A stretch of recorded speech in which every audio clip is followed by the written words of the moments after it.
প্রিয় বন্ধুরা, আসসালামু আলাইকুম। আমি এখন পড়তে যাচ্ছি আরও একটি ওয়েস্টার্ন গল্প। নাম চক্রান্ত। তাহলে চলুন শোনা যাক। এক।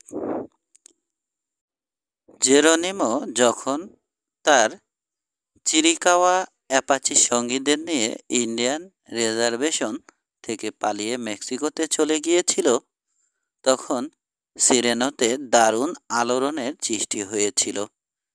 এর ৬ বছর পর আবার একটা চাঞ্চল্যকর ঘটনা ঘটল। কাউন্টির সবথেকে বড় রানচার বিল ম্যাটসনের একমাত্র ছেলে তরুণ নাইজেল গ্রিশাম কাউন্টির ব্যাংক লুট করে হাতে নাতে ধরা পড়ল। অবশ্য ওর চরিত্র যে লিলি ফুলের মতো সাদা এমন কেউ বলবে না।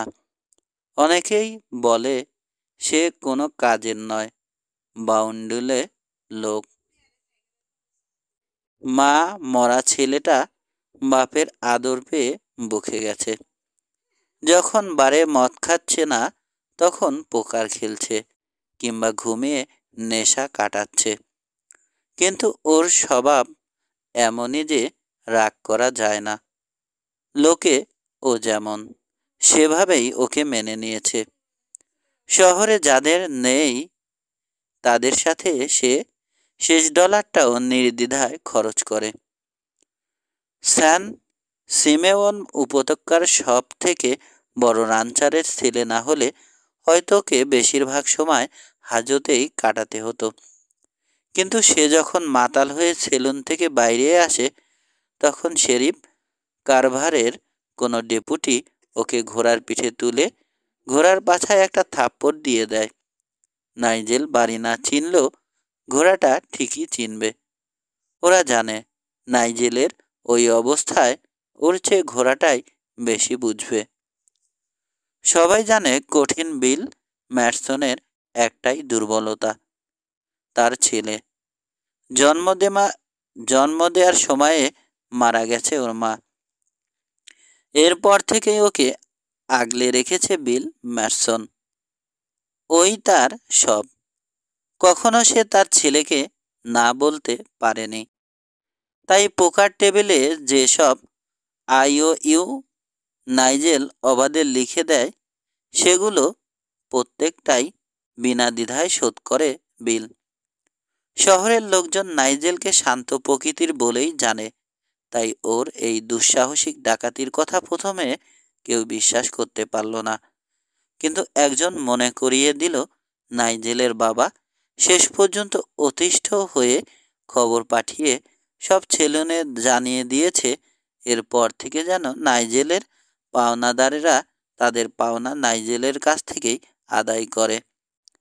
এই নতুন আলোকে মনে হচ্ছে যেন ছেলেটা টাকার অভাবে মরিয়া হয়ে টাকা পাওয়ার সব থেকে সহজ পথটাই বেছে নিয়েছিল।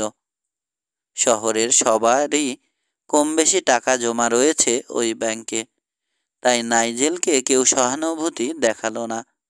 কারণ ব্যাংক থেকে $42,600 খোয়া গেছে। টাকাটা উদ্ধার না হলে সবাই কিছু না কিছু টাকা হারাবে। পরদিন সকালে সিরেনো সেন্টিনাল কাগজের বিশেষ সংখ্যা বের হলো।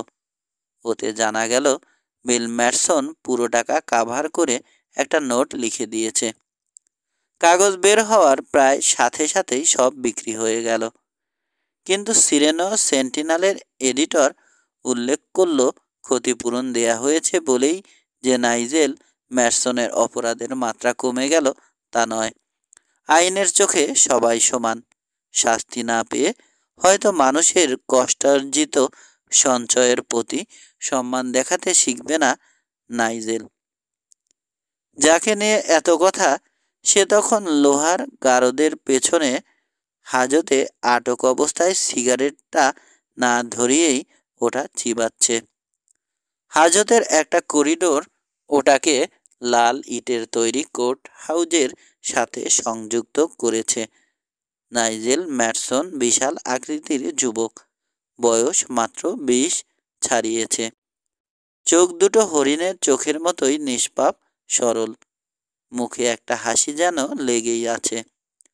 ওর সাথে জীবনটা হচ্ছে নেশার আড়াল থেকে দেখা একটা ঝাপসা সুখানুভূতি।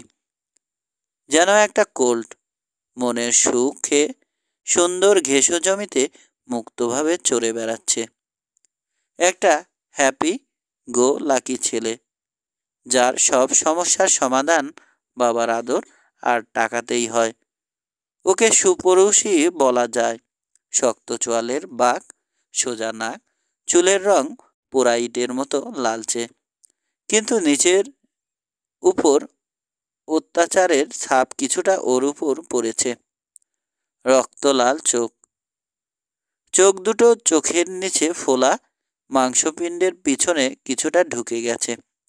দামি জামা কাপড় আর দামি বুট পরেও ওকে খেলো দেখায়। অথচ একজন ৩৫ বছর বয়স্ক কাউহ্যান্ডকে তার রং ফিকে হওয়া ফ্যানেলের শার্ট আর ফাটল ধরা চামড়ার বুটেও অনেক শক্ত সমর্থ মনে হয়। দরজা খোলার শব্দে নেশা জড়ানো চোখে সেলগুলো শাড়ির শেষ মাথার দিকে তাকালো নাইজেল। দেখল গাঢ় রঙের শার্টে ব্যাস পরা একজন লোক ভিতরে ঢুকেছে। শেরিফ কারভারের চেহারায় দীর্ঘতা আর নিরপেক্ষতায় প্রকাশ পায়। চোখ দুটো কোয়ার্টস পাথরের মতোই কঠিন আর ভাবলেশহীন। মাথা থেকে পায়ের পালিশ করা জুতো পর্যন্ত সবই নিখুঁতভাবে পরিপাটি। ফেন্স কাট দাড়ি, মোম মাখিয়ে পাকানো গোঁফ, কর্তৃত্ব মাখা তীক্ষ্ণ কথাবার্তা সবই ওর স্মার্টনেসের পরিচয় বহন করে। কয়েক বছর আগে লোকটা সিরনোতে এসে একটা সেলুন কিনেছিল। ওটার তখন প্রায় বন্ধ হয়ে যাওয়ার দশা ছিল, কিন্তু ওর পরিচালনায় সেটাই হয়ে দাঁড়ালো সিরেনোর সব থেকে জনপ্রিয় সেলুন। পরের ইলেকশনে সে ওখানকার বয়স্ক শেরিফের বিরুদ্ধে দাঁড়ালো। শহরবাসীর একচেটিয়া ভোটে জিতে গেল সে, কিন্তু রানচাররা সবাই বুড়ো শেরিফকেই সাপোর্ট করেছিল। শেরিফ হয়ে বসে সে আগের সব ডেপুটিকে বরখাস্ত করে নিজস্ব লোক নিয়োগ করেছে। একটা নতুন আইনও সে চালু করেছে। শহরে কারো পিস্তল পরে ঘোরা চলবে না। কাউবয়রা খুব অসন্তুষ্ট হয়েছে বটে, কিন্তু এতে অযথা দোকানের কাজ ভাঙা আর সাইনবোর্ড চৌচির হওয়া বন্ধ হয়েছে। রানচারদের কেউ নতুন শেরিফকে পছন্দ করেনি, এখনও করে না। কিন্তু শহরবাসী ওর উপর খুব খুশি, কারণ শহরে কাউবয়দের দৌরাত্ম্য সে শক্ত হাতে রোধ করেছে। রাঞ্চের লোকজনের ক্ষোভ, কারভার স্পেন্সার শহরের দিকে নজর বেশি দিচ্ছে। কাউন্টির অন্যান্য সমস্যায় ওর তেমন মাথা ব্যথা নেই। দিন দিন গরু চুরি বেড়েই চলেছে, অথচ কারবার গ্রাহ্যই করছে না। সে বলে ও যেখান থেকে এসেছে সেখানে রানচারদের সমস্যা তারা নিজেরাই সামলায়। রানচারদের মধ্যে ভিতরে ভিতরে একটা আক্ষেপ জমে উঠছে, কিন্তু ওদের করার কিছু নেই। শহরে ভোটারের সংখ্যা অনেক বেশি, আর শেরিফ ওদের মন জয় করে নিয়েছে, তাই ওর চাকরি নিশ্চিত। দুই সারি ছেলের মাঝখানের করিডোর দিয়ে এগিয়ে এলো কারভার। নাইজেলের ছেলের সামনে এসে থামল সে। তোমার কিছু দরকার আছে? পেশাদারি কঠিন স্বরে প্রশ্ন করল শেরিফ। হ্যাঁ, আমাকে একটু ড্রিঙ্ক দাও। দাড়ি চুলকে গারদের ফাঁক দিয়ে ওর দিকে তাকালো কারভার। এটা আইন বিরুদ্ধ, চিন্তাযুক্তভাবে বলল সে। কিন্তু যদি দিই তাহলে কি তুমি স্বীকারোক্তি দেবে? নিশ্চয়, না ভেবেই জবাব দিল নাইজেল। পিছনের পকেট থেকে পাইন্টের একটা চ্যাপ্টা বোতল বের করলো কারভার। ওটা ছিপি খুলে গারদের ফাঁক দিয়ে নাইজেলের দিকে বাড়িয়ে দিল, কিন্তু বেশি না, সাবধান করল সে। এক চুমুক, ব্যাস। আগ্রহের সাথে স্পন্সরের হাত থেকে ওটা প্রায় ছিনিয়ে নিল নাইজেল। বোতল কাত করে লম্বা একটা চুমুক দিল সে। ওটা ফিরিয়ে নেয়ার জন্য হাত বাড়ালো শেরিফ, কিন্তু হেসে পিছিয়ে গেল নাইজেল। এটা তো প্রায় খালি, অনুযোগ করলো সে। অর্ধেকও নেই। আরেকটা লম্বা চুমুকে বাকিটা শেষ করে খালি বোতলটা ফিরিয়ে দিল। অনেক মাতালকেই আমি হাজতে ভরেছি, কিন্তু তোমার মতো খেতে পারে এমন আর দুটো দেখিনি। প্র্যাকটিস, হেসে বলল নাইজেল। এখান থেকে বেরোচ্ছে কখন? বাছা, শক্ত স্বরে জবাব দিল কারভার। এবার আর ছাড়া পাচ্ছ না তুমি। ঠাট্টা রাখো, বাবা আমার বেইলের টাকা দেবে। নাইজেলের কণ্ঠে একটু উদ্যত ভাব। সে আর তোমার পিছনে দাঁড়াবে না। কারভারের গলার স্বর খুব কঠিন শোনালো। ব্যাংক ডাকাতি একটা গুরুতর অপরাধ। এর জন্য হয়তো ইউমা জেলে তোমাকে 10 বছর কাটাতে হতে পারে, কিন্তু এখন তোমার স্টেটমেন্ট যদি সরাসরি স্বীকার করো, তবে হয়তো সাজা কিছু কম হতে পারে। নির্দোষ ঘোষণা করে সে তার তেল চিটচিটে ব্যাংকে গিয়ে বসল। স্পেন্সার তার ভারী কাঁধ ঝাঁকিয়ে বলল, তুমি যদি এভাবে খেলতে চাও খেলো, কিন্তু জুরি এটা হেসেই উড়িয়ে দেবে। আমার কি? গটমট করে হেঁটে সোজা বেরিয়ে গেল সে। একবারও পেছন ফিরে চাইল না। আবার নেশা জমে উঠছে। ভিতরে একটা গরম অনুভূতি। এর কোনো তুলনা হয় না, ভাবল সে। কিন্তু হাজতে আটক অবস্থায় ওটা বেশিক্ষণ টিকল না। অস্থিরভাবে ছেলের ভিতর পায়চারি শুরু করলো নাইজেল। তখনও পায়চারি করছে। ডেপুটি শেরিফ একজনকে নিয়ে ভিতরে ঢুকলো। আর্থার বেইটস, কোর্টের উকিল। নাদোষ নদোষ বেটে মানুষ। স্টিলে ফ্রেমের চশমার পিছনে বাদামি চোখ দুটো বারবার পাতা ফেলছে।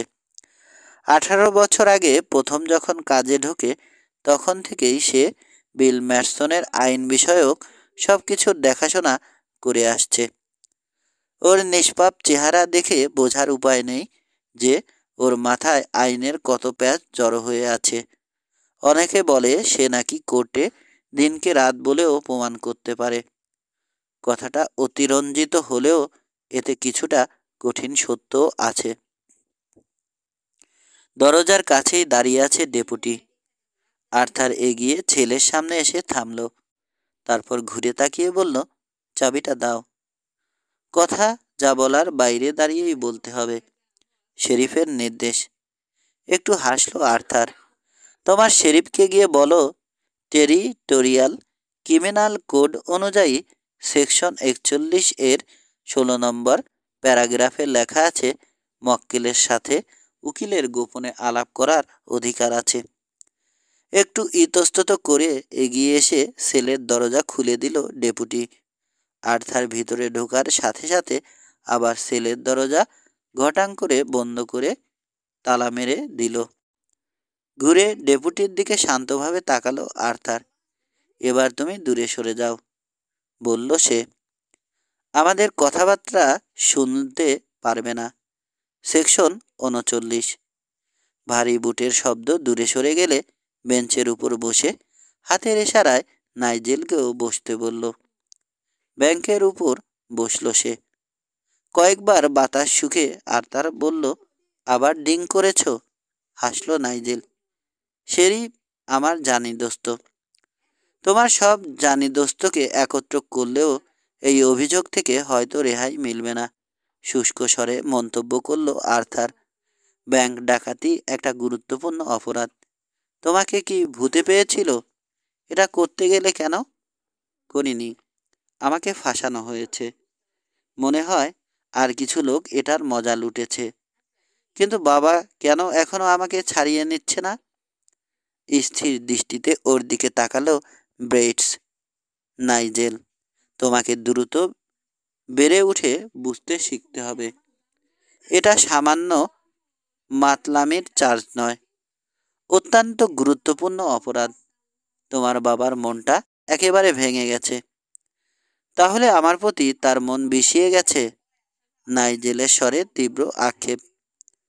এটা যদি সে আরও 10-15 বছর আগে করত, তবে আজ এই অবস্থার সৃষ্টি হতো না, পাল্টা জবাব দিল আর্থার। ব্রিফকেস খুলে একটা কাগজ বের করলো সে। এখন পুরো ব্যাপারটা বিবেচনা করে দেখা যাক। গলা খেকারি দিয়ে পরিষ্কার করে সে আবার বলে চলল, শেরিফ কারভারের বিবৃতি দিয়েছে যে মঙ্গলবার 14 জুন অ্যাপল জ্যাকে সে পোকার খেলছিল। এর সাথে আর যারা খেলছিল তারা হচ্ছে bank manager team cross, district attorney Jack Reynold, গরু ব্যবসায়ী জন রায়ান এবং ডাক্তার মার্ফি। এটা গতকাল রাতের ঘটনা। স্বভাবতই ওরা প্রত্যেকে টেবিলের পেছনের দেয়ালে বসানো হুকের সাথে নিজেদের কোট ঝুলিয়ে রেখেছিল। ক্রুশের বিবৃতিতে জানা গেছে সে ব্যাংকের চাবি কোটের ডান দিকের ভিতরের পকেটে রাখে। রাত 11টার দিকে তুমি মাতাল অবস্থায় সেলুনে ঢুকেছিলে, কিন্তু শেরিফ নিশ্চিত তুমি মাতলামির ভান করেছিলে। পোকার টেবিলের কাছে গিয়ে তুমি খেলায় যোগ দেওয়ার দাবি জানাও। তোমাকে নেওয়া হবে না শুনে ক্ষেপে পোকার টেবিল উল্টে ফেলে দিয়ে একটা বিশৃঙ্খল অবস্থার সৃষ্টি করেছিলে। তোমাকে জোর করে বের করে দিয়ে টেবিল সোজা করে ওরা আবার খেলা শুরু করে। এইখানে একটু থেমে আর্থার নাইজেলের দিকে তাকালো। এই পর্যন্ত ঠিক আছে তো? সম্ভবত, একটা হাই তুলে স্বীকার করলো নাইজেল। তবে অনেক মাল খেয়েছিলাম আমি, ভান করিনি। খেলা পুনরায় শুরু হওয়ার প্রায় 30 মিনিট পরে আবার কাগজটার থেকে পড়ে চলল আর্থার। ব্যাংকের দিক থেকে একটা গুলির শব্দ শোনা গেল। সঙ্গে সঙ্গে খেলা ছেড়ে উঠে তদন্ত করতে বেরোলো কারভার। দেখল ব্যাংকের সামনে একজন অসার লোককে ঘিরে একটা ছোট জটলা জমেছে। মাটিতে পড়া লোকটা তুমি। তোমার পকেট থেকে অনেকগুলো $20 নোট বেরিয়ে আছে। ব্যাংকের দরজাটা খোলা।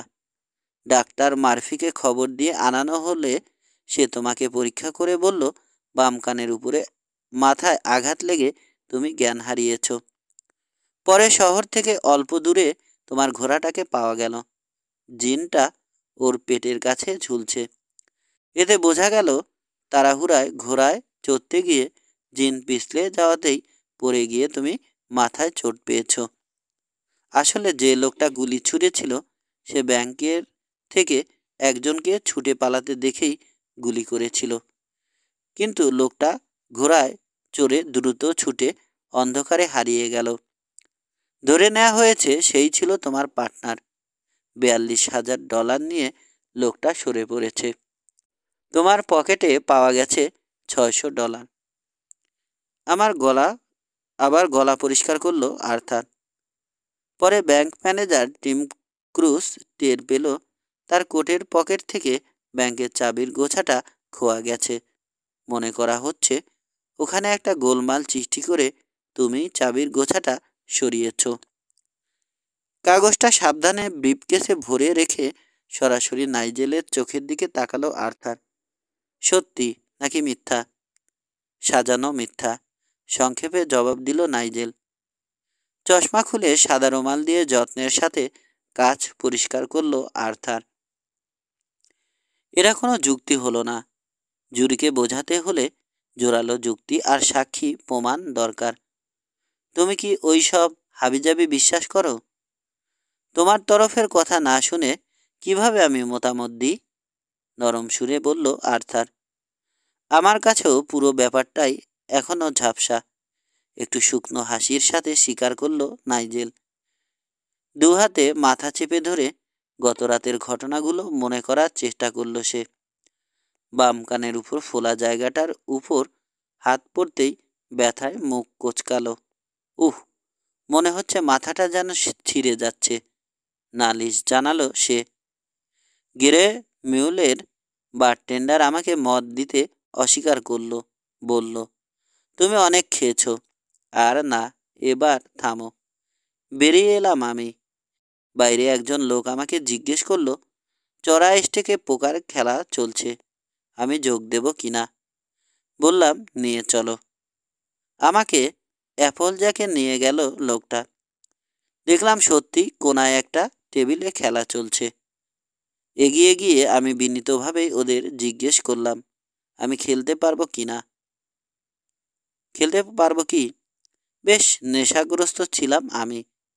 নিজেকে সামলাতে দুহাতে টেবিল খামচে ধরলাম। কিন্তু ওখানের কেউ একজন পাজি হারামজাদা আমাকে টেবিলের তলা দিয়ে ল্যাং মেরে ফেলে দিল। টেবিল নিয়ে আমি উল্টে পড়লাম। টেবিলটা আমার উপর পড়ল। বিচ্ছিরি একটা বিশৃঙ্খলার সৃষ্টি হলো। ওখান থেকে ওরা আমাকে অসম্মানের সাথে বাটুইং দরজা দিয়ে ঠেলে বের করে দিল। একটু থামলো নাইজেল। কপালে আঙুল বুলিয়ে নিজের চিন্তাধারা গুছিয়ে স্মরণ করার চেষ্টা করছে সে।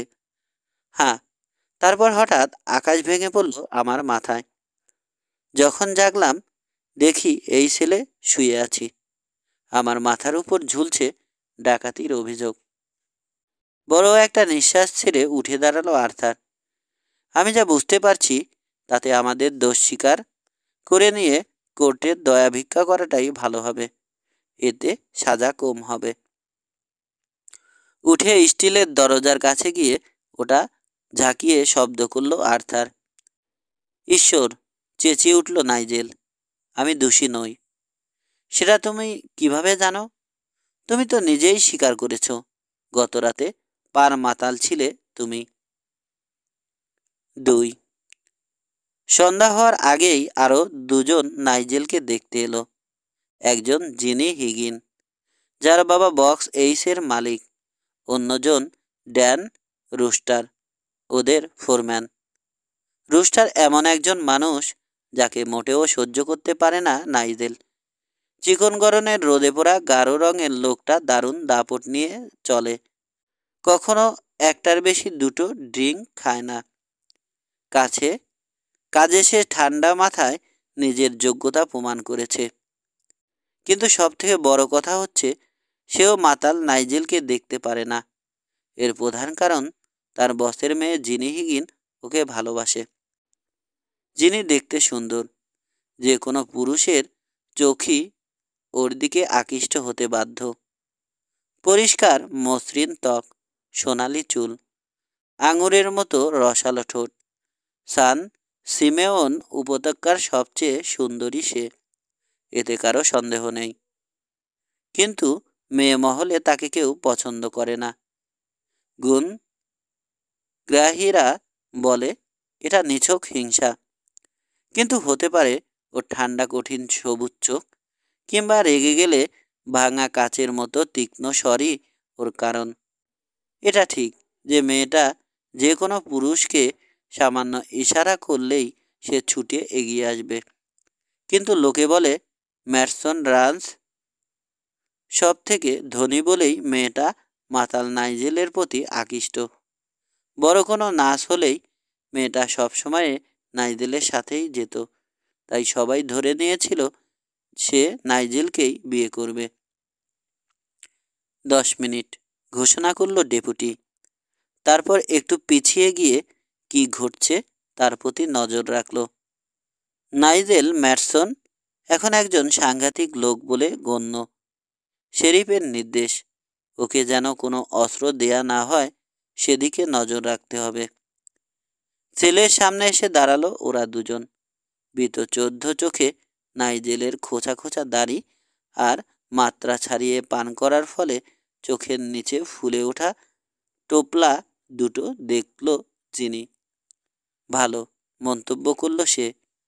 এখন তুমি শুধু মাতালই নও, ডাকাতও হয়েছ। আর কত নিচে নামবে তুমি নাইজেল? মেয়েটার কণ্ঠস্বর তীক্ষ্ণ, কঠিন। খুঁচিও না, ধমকে উঠল সে। তুমি জানো আমি নির্দোষ। নির্দোষ? খেকে উঠল ড্যান। তাহলে পিটার প্যান এর ক্যাপ্টেন হুকও নির্দোষ ছিল। ফোরম্যানের মন্তব্য উপেক্ষা করে মেয়েটার দিকে চাইল নাইজেল। এখান থেকে আমাকে বের করা হচ্ছে না কেন? জানতে চাইল সে। ওর স্বরে একটু আতঙ্কিত ভাব। কারণ কেউ তোমার বেইলের টাকা দিতে রাজি নয়। সহজ সুরে জবাব দিল জিনি। তুমি কি বুঝতে পারছো না এটা একটা সিরিয়াস চার্জ? ওই ব্যাংকের মিথ্যা রটনা? রেগে উঠল নাইজেল। বলো না তুমি ওটা বিশ্বাস করেছ? সন্দেহের কোনো কারণ দেখি না, কাঁধ উঁচিয়ে জবাব দিল মেয়েটা। টাকার দরকার ছিল তোমার।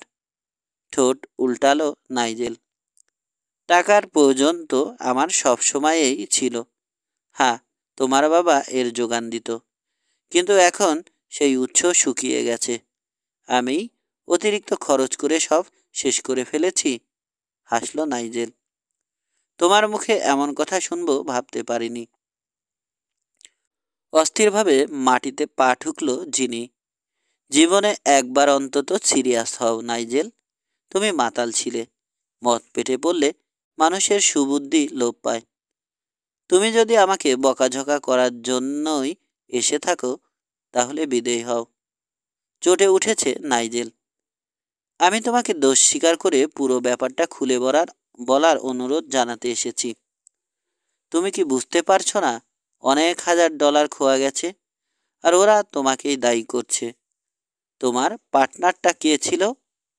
উন্মাদের মতো কথা বলো না, ধমকে উঠল নাইজেল। ওখানে দাঁড়িয়ে নাইজেলের দিকে তাকিয়ে রইল জিনি। রুমালের কোনা দিয়ে চোখ মুছছে সে। সান্ত্বনা দিয়ে ওর পিঠে হাত রাখল ড্যান। চলো আমরা যাই ম্যাম। ঠান্ডা শোনালো ওর কণ্ঠস্বর। গারদের ফাঁক দিয়ে হাত বাড়িয়ে মেয়েটার হাত ধরল নাইজেল। শোনো জিনি, ওর স্বরে আকুতি। আমি সত্যিই দুঃখিত। নির্বোধের মতো মদ খেয়ে আমি ফেঁসে গেছি। দোষটা পুরোপুরি আমারই, আর কারো নয়। কিন্তু আমি চুরি করিনি।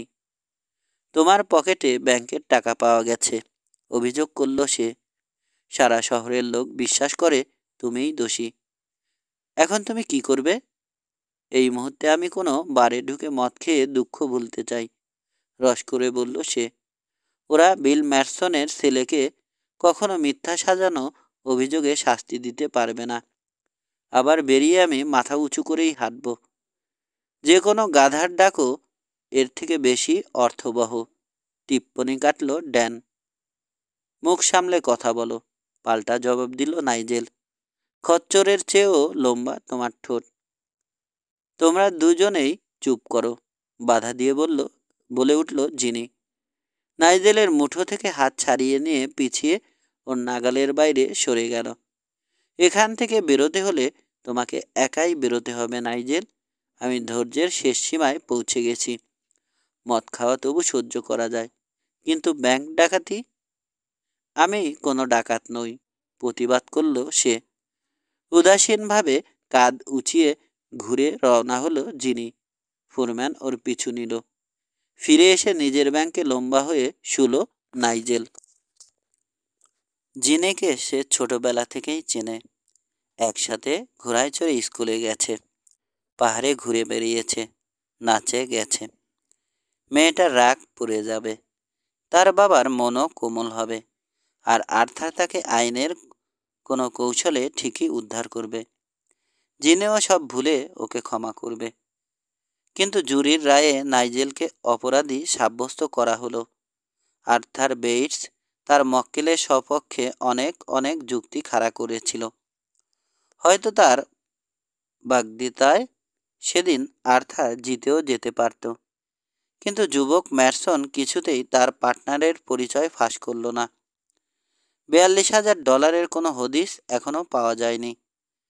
জুরি ভুলতে পারছে না যে কোর্ট থেকে ছাড়া পেলেই হয়তো বেরিয়ে এসে তার অংশটা পার্টনারের কাছ থেকে আদায় করবে। জুরিদের মধ্যে অনেকের টাকাই গ্রিসাম কাউন্টি ব্যাংকে জমা আছে। বিল ম্যাটসন যদি ক্ষতিটা পুষিয়ে না দিত, তখন কি হতো? জাজ শাস্তি ঘোষণা করার আগে কোর্টরুমের সবাইকে জানালো যে সে একটু ক্ষমাশীল হওয়ারই পক্ষপাতী।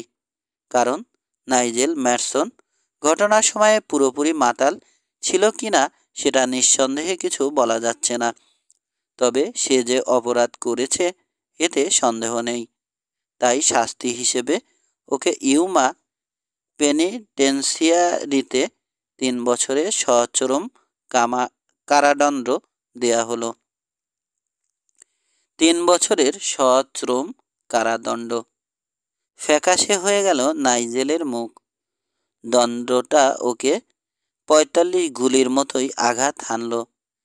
ইউমা কারাগারে চোর, গুন্ডা, বদমাইশদের সাথে খাঁচায় বন্দি করা হবে তাকে, অথচ সে নির্দোষ। এটা কিছুতেই হতে পারে না। সে জেগে উঠে দেখবে এসবই ছিল একটা দুঃস্বপ্ন। একজন ডেপুটি ওকে পথ দেখিয়ে নিয়ে চলল। প্রচণ্ড আঘাতে আড়ষ্ট ওর চেহারা। তাকিয়ে আছে, কিন্তু দেখছে না কিছুই। যন্ত্রচালিতের মতো হাঁটছে। কলোরাডো নদীর বাঁকে পিজন হিল এর উপর এই ইউমা টেরিটোরিয়াল কারাগার। পিজন হিল এর নিরেট গ্রানিট পাথর খুঁড়ে তৈরি করা হয়েছে 20টি অন্ধকার ছেল। সরু একটা পথ আরও ভেতরে ঢুকে গেছে। ওখানে আছে সেনেক পেন। মেঝেতে লোহার কড়া বসানো রয়েছে। যারা কঠিন আর জেদি তাদের বশ মানাবার জন্য শিকল দিয়ে বেঁধে ঘুটঘুটে অন্ধকারে একা ফেলে রাখা হয়। প্রধান সেল ব্লকটা 16 ফুট উঁচু আর 60 ফুট চওড়া দেয়াল দিয়ে ঘেরা একটা বিশাল পাথর আর মাটির তৈরি ঘর। 200-রও বেশি কয়েদিকে এখানে রাখা হয়। প্রতি ছেলে 6 জন। পাথুরে পথ ধরে নিচে নামলে কবরস্থান। ইউমার কয়েদিদের মধ্যে মৃত্যুর হার খুব চড়া। কড়া রোদের মধ্যে কঠিন পরিশ্রম করে কেউ যদি অজ্ঞান হয়ে পড়ে বা কষ্ট সহ্য না করতে পেরে পালাতে চেষ্টা করে, তবে কঠিন গার্ডরা শক্ত মুগুরের আঘাতে মাথা ভেঙে দেবে কিংবা গুলি করে মেরে ফেলবে। যে কোনো রকম অশিলা পেলেই হলো। স্নেক পিট এর অন্ধকার গর্তে কত কয়েদি যে সাপের কামড়ে মারা গেছে তার হিসেব নেই। ওই অন্ধকার জায়গাটা র্যাটেল চেনেকেরও খুব প্রিয়। ওরাও রোদ মোটেই সহ্য করতে পারে না। ইউমা ছিল পশ্চিমের আলকাত্রেজ, কিন্তু আলকাত্রেজও ইউমার তুলনায় ছিল অনেক নরম। যেসব কয়েদিকে কেউ সামলাতে পারত না তাদেরই ইউমাতে পাঠানো হতো। ইউমা থেকে কেউ কখনো পালাতে পারে না বলে এর সুনাম আছে। উত্তর আর পূবে ভীষণ বেগে বইছে কলোরাডো নদী। ভালো সাঁতারুও ওই কাদায় হলুদ চোতের তাণ্ডব পেরিয়ে বাঁচতে পারবে না। দক্ষিণে শুষ্ক মরুভূমি, আর পূবে বালুর পাহাড় আর চোরাবালি। মরুভূমিতে কনপা আর ইউমা ইন্ডিয়ানরা সতর্ক নজর রাখে, কারণ কোনো পলাতক কয়েদিকে ধরে আনতে পারলে $50 পুরস্কার। হ্যাঁ, অনেকেই মরিয়া হয়ে বেরিয়ে পড়েছে, কিন্তু খুব কম লোকই সফল হয়েছে। অত্যন্ত ক্লান্ত নাইজেল বাম দিকের দেয়ালে 26 নম্বর ছেলের সব থেকে উঁচু তৃতীয় ব্যাংকে গা ছেড়ে দিয়ে শুয়ে আছে সে। একটি ছাড়া বাকি 5টা ব্যাংকেই রয়েছে একজন করে ক্লান্ত কয়েদি। 5 দিন হলো কারভারের ডেপুটি নাইজেলকে ইউমায় পৌঁছে দিয়ে রসিদ নিয়ে ফিরে গেছে। প্রত্যেক দিন 10 ঘন্টা করে কাজ করতে হচ্ছে প্রখর রোদে। মাঝে দুপুরে খাওয়ার জন্য মাত্র আধ ঘন্টা বিরতি। প্রতিদিন গাইতি আর কোদাল নিয়ে কঠিন গ্রানিট পাথর কেটে নতুন সেল তৈরির কাজে নিয়োজিত আছে ওরা। যখনই কোনো কয়েদি পিঠ সোজা করার জন্য একটু থামে, একজন মুগুরধারী গার্ড এগিয়ে আসে। শক্ত পেশির লোকের জন্য কাজটা কঠিন।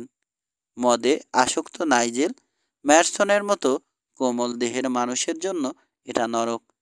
একবার কাহিল হয়ে পড়ে গিয়েছিল সে, কিন্তু গার্ডের মুগুরের বাড়িতে ব্যথায় অতিষ্ঠ হয়ে আবার উঠে দাঁড়িয়ে কাজে লেগেছিল। পাথর খোঁড়ার কাজে গার্ডদের কাছ থেকে কোনো রেহাই নেই। এই কাজে গাফলতির কোনো মাপ নেই। পিঠে উইনচেস্টার রাইফেল আর শক্ত লাঠি হাতে গার্ডগুলো সবার উপর সতর্ক নজর রাখে। কিন্তু তাই বলে ওরা যে খুব নিশ্চিত থাকতে পারে তাও না। প্রায়ই ক্ষিপ্ত কয়েদি কোদালের বাড়ি দিয়ে ওদের মাথা ফাটিয়ে দেয়। আসামিরা অনেকেই পশুর চেয়ে বেশি উন্নত না। মাঝে মাঝে তারা সহ্যের শেষ সীমায় পৌঁছে ক্ষিপ্ত হয়ে গার্ডদের আক্রমণ করে বসে। ওদের কেউ কেউ পশুর চেয়েও অধম। রাতে একটু স্বস্তি পায় নাইজেল, কঠিন পরিশ্রমের থেকে রেহাই পায়, কিন্তু ভাবনার থেকে রেহাই পায় না। ভাবে তাকে 3টে বছর এই নির্যাতন সইতে হবে, অথচ প্রত্যেকটা দিন তার কাছে এক একটা বছরের মতো লম্বা মনে হচ্ছে। অবসন্ন ক্লান্ত দেহে ফিরে নিজের ব্যাংকে শুয়ে সে ভাবে, আরেকটা দিনের নির্যাতন সে কি সহ্য করতে পারবে? ওর দেহের প্রতিটি কোমল পেশি কঠিন পরিশ্রমে আঁকড়ে আসছে। সেলের ভিতর গরম, ঘামে ভেজা জামা কাপড় থেকে বোটকা গন্ধ আসছে। প্রাকৃতিক কারণেও কাউকে বাইরে যেতে দেয়া হয় না বলে একটা বালতিতেই ওদের কাজ সারতে হয়। ওখান থেকেও গন্ধ আসছে। বাইরে পাহারারত গার্ডদের ভারী বুটের আওয়াজ পাওয়া যাচ্ছে। ওরা বাইরে পাথরের করিডোর দিয়ে হাঁটছে, বিরতিহীন ঘড়ির কাঁটার মতোই শব্দ তুলে হাঁটছে। পাগলের সেল থেকে উন্মাদ হাসির শব্দ শোনা যাচ্ছে। ওদের সেলগুলো পাহাড়ের চূড়ার কাছে খোঁড়া গুহার ভিতর। ওই শব্দ নাইজেলের ক্লান্তিতে অবসন্ন মগজে যেন ছুরির মতো বিচ্ছে। এখানে আরও কিছুদিন থাকলে ওরও চূড়ার গুহায় ঢুকতে হবে, কিন্তু এর থেকে মৃত্যুও ভালো, ভাবল সে। বাইরে একসাথে কয়েক জোড়া পায়ের শব্দে কয়েকজন ক্লান্ত কয়েদি মাথা তুলে দরজার দিকে তাকালো। চাবির ঝনঝন শব্দ শোনা গেল। স্টিলের গারদ দেয়া দরজা খুলে গেল। দুজন গার্ড অসার একটা কয়েদিকে বয়ে নিয়ে ভিতরে ঢুকলো। একজন কাঁধের কাছে ধরেছে, অন্যজন পা। তৃতীয় গার্ড রাইফেল তুলে তৈরি হয়ে দাঁড়িয়ে আছে পিছনে। কয়েদিরা কেউ বিদ্রোহী হলে উপযুক্ত ব্যবস্থা নেবে। অসার দেহটা নির্দয়ভাবে ছুঁড়ে ভিতরে ফেলা হলো। সশব্দে শক্ত গ্রানিট মেঝেতে ঠুকে গেল লোকটার মাথা। মেঝেতেই পড়ে রইল সে, একটুও নড়ছে না। অবাক চোখে অজ্ঞান লোকটার কঠিন আকৃতির দিকে চেয়ে রইল নাইজেল। ওর পরনেও আর সবার মতো ডোরাকাটা শার্ট আর প্যান্ট। লোকটার বয়স কম, হয়তো তারই সমান হবে। লোকটার নাক ভেঙে থেতলে সমান করে দেয়া হয়েছে। ওখানে কেবল খানিকটা রক্ত জমাট বেঁধে আছে। কালো চুলো কাঁচা রক্তে চটচট করছে। ফোলা ঠোঁটের ফাঁক দিয়েও রক্ত গড়াচ্ছে। কবজিতেও লোহার করার কাঁচা ক্ষত। হাতের গাঁটগুলো থেকেও চামড়া উঠে গেছে, রক্ত বেরোচ্ছে।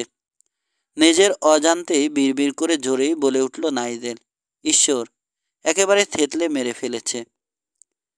আক্ষেপের কারণ নেই, বুঝ সহজে মরার পাত্র না।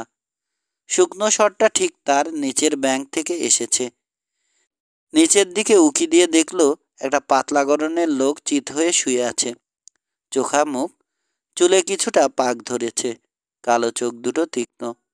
আমি গিলবার্ট, নিজে থেকেই বলল সে। হাউডি। এমতে এই প্রথম নাইজেল একটা ফ্রেন্ডলি স্বর শুনল। নাইজেল ম্যাটসন, ফিসফিস করে বলল সে। ওরা খুব পিটিয়েছে ওকে? তাই মনে হচ্ছে, নির্বিকার স্বরে বলল গিলবার্ট। 30 দিন চেনেক পেনে কাটিয়েছে ও, জেদি লোক, কিছুতেই বস মানছে না। একটা গার্ডকে কোদালের বাড়ি মারার জন্যই শাস্তিটা হয়েছিল ওর। একটু চুপ করে থেকে সে আবার বলল, ও স্বভাব যদি না বদলায় তবে হারামজাদারা ওকে ঠিকই মেরে ফেলবে। সূর্য ওঠার সঙ্গে সঙ্গে ও যদি রোল কলে হাজির না থাকে তবে সম্ভবত কাজ এড়ানোর জন্য অসুস্থতার ভান করছে বলে ওর বিরুদ্ধে চার্জ আনবে। নড়তে গিয়ে কাজে অনভ্যস্ত পেশির ব্যথায় কোকিয়ে উঠল নাইজেল। আমাকেও ওরা মেরে ফেললেই খুশি হতাম, বলল সে। কত দিনের সাজা তোমার? 3 বছর। তুমি এতেই কাউ কাউ করছো? হাসল গিলবার্ট। আমি 6 বছর 5 মাস 14 দিন এখানে কাটিয়েছি। আমাকে পুরো 10 বছর এখানে কাটাতে হবে, কিন্তু আমি জীবিতই বেরোবো এখান থেকে। তোমার কথা আলাদা, ক্লান্ত স্বরে বলল নাইজেল। তুমি হয়তো সত্যিই দোষ করেছ, তাই সহ্য করতে পারছে না, কিন্তু আমাকে বিনা দোষে ফাঁসানো হয়েছে। নীরব হাসিতে গিলবার্টের মুখটা একটু কুঁচকালো। আমরা সবাই কি তাই নই? তারপর বিষ মাখানো সুরে আবার বলল, আমাকে বাঁচাতেই হবে, কারণ একটা ঋণ আমাকে শোধ করতে হবে। হারপার দলের সাথে ছিলাম আমি। আমরা দক্ষিণ প্যানহ্যান্ডেলে কয়েকটা ব্যাংক লুট করে পালাবার সময়ে গুলি খেয়ে আমার ঘোড়াটা মারা পড়ল। হারপারের কাছে ছিল আমাদের সব টাকা, প্রচুর টাকা। এতদিনের জমানো তিক্ততা ওর কথার সাথে প্রকাশ পাচ্ছে। বলে চলল গিলবার্ট। কথা ছিল কেউ যদি ধরা পড়ে তবে দলের সবাই মিলে তাকে সাহায্য করবে। দরকার হলে সবচেয়ে ভালো উকিল নিয়োগ করবে। আর তাতেও যদি কাজ না হয় তবে হাজতের উপর হামলা চালিয়ে তাকে বের করে আনবে। হারপার ছিল দলের নেতা। বেজন্মাটা আমার সাথে বিশ্বাসঘাতকতা করলো। একটা ভাগ কম দিতে হবে। এখন আমাকে বাঁচতেই হবে। হারপারের সাথে একটা শেষ বোঝাপড়া বাকি রয়েছে আমার। আমার বিশ্বাস আমারও তাই করা উচিত, চিন্তামগ্নভাবে মন্তব্য করল নাইজেল। এই তো পুরুষের মতো কথা, সমর্থন করল গিলবার্ট। তোমার মতো তরুণের জন্য 3 বছর কি কিছুই না। মাথা খরচ করো, এমন ভাব দেখাও যে তুমি বশ মেনেছ। ওরা যা বলে তাই করে যাও, প্রতিবাদ করতে যেও না। গার্ডদের সাথে আমার সম্পর্ক ভালো। আমার মতো ওদের না খেপিয়ে চলতে পারলে হয়তো তুমিও নিজের পায়ে দাঁড়াতে পারবে। যদি ততদিন বাঁচি, নিরাশ স্বরে মন্তব্য করল নাইজেল। যা বললাম মনে রেখো, যদি বাঁচতে চাও সহযোগিতা করো। ওই মাথা মোটা বুচের মতো বোকামি করো না। মাথা ঝাঁকিয়ে মেঝেতে হাত পা ছড়িয়ে পড়ে থাকা লোকটার দিকে ইঙ্গিত করল গিলবার্ট। এখানে ওরা হয় তোমাকে বশ করবে, নয়তো মেরে ফেলবে।